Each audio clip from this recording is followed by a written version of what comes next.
네, 제1차 호스피스 연명의료 종합계획. 핵심은 호스피스 서비스 확대입니다.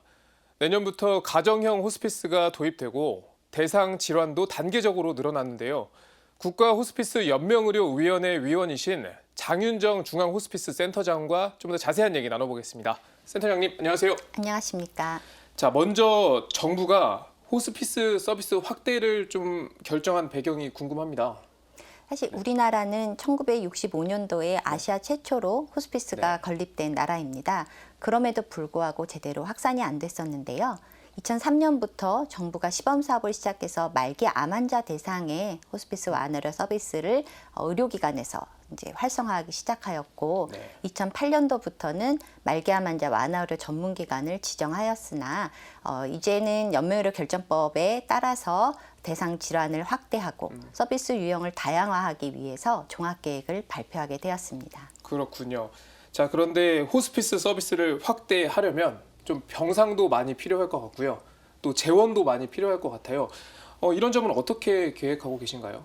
사실 전통이 강한 유럽이나 다른 나라에서는 호스피스 완화의료 서비스가 주로는 기부금에 의해서 지역사회에 자발적으로 운영이 되고 있습니다. 나중에 도입된 아시아의 일본이라던가 대만, 싱가포르 같은 경우는 공간보험의 형태로 이걸 도입을 하였기 때문에 우리나라도 또한 호스피스 완화의료의 기본적인 재정은 건강보험에서 운영을 하고 있고요.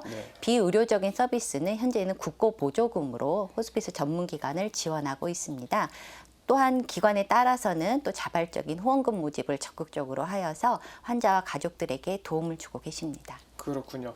자, 그런데 이 호스피스 완화 의료가 좀 의사나 간호사, 의료인 중심으로 정의된 측면도 있어 보입니다. 좀 영적 돌봄이나 자원봉사자 등 좀 비의료인의 역할도 필요한 부분이 있지 않을까요? 어떻게 보시나요? 당연합니다. 근데 이제 호스피스 완화의료의 전통적인 역사상으로는 이제 성직자 중심의 또 수도원에서 많이 서비스를 제공을 하였었는데요. 1967년도 영국에서 이제 시슬리 썬더스에 의해서 근대 호스피스 운동이 시작하면서 마약성 진통제를 적극적으로 사용하고 의사, 간호사, 사회복지사에 의해서 돌봄을 제공하는 그 새로운 세팅이 이제 전 세계적으로 확산이 되었습니다. 따라서 우리나라도 의료기관에서 의사, 간호사, 사회복지사 중심의 전문기관 지정이 지금 시행이 되고 있는 거고요.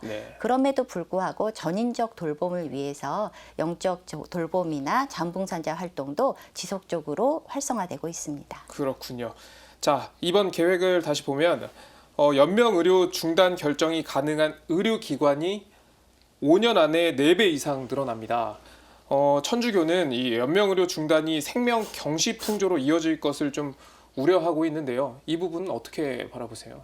사실 연명의료 결정 중단과 같은 결정이 생명 경시로 안 되게 하기 위해서 의료기관 윤리위원회 역할과 활동이 굉장히 중요합니다.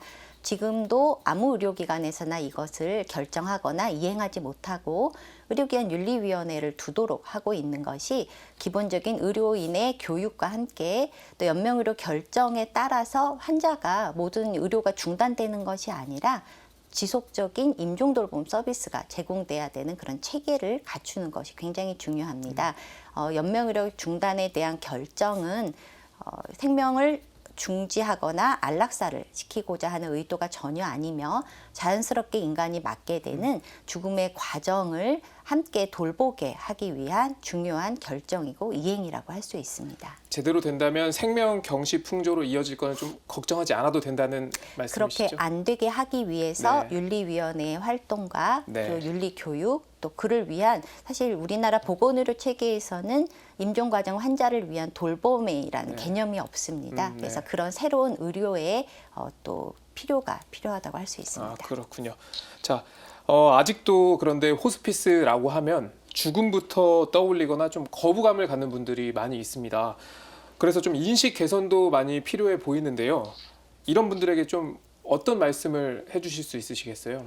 사실 이제 호스피스 완화 의료는 전통적으로 예전에 말기 암 환자에게 더 이상 할 치료가 없어서 병원에서 내처지는 환자들 대상으로 손을 잡아주시고 돌봄을 제공했던 의료이기 때문에 임종 과정과 임종에 대한 돌봄이라는 전통적 개념에서 벗어나기 매우 어렵습니다. 그런데 이제는 그 돌봄의 철학을 가지고 우리 기본 의료의 현장으로 확산을 하기 위해 노력을 하고 있고요. 따라서 이제 WHO도 그렇고 완화 의료를 질환 진단 초기부터 또 하물며 당뇨나 고혈압, 치매 환자 등 당장 임종을 두진 않았지만 돌봄이 필요한 모든 환자에게 제공이 되는 기본적인 이제 돌봄의 개념으로 확산을 하고 있고요. 뿐만 아니라 질환의 종류와 관계없이 모든 또 임종 환자를 돌보는 것도 굉장히 중요하기 때문에 그거는 임종 돌봄의 형태로 또 이 서비스의 확산이 양쪽 측면으로 되고 있습니다.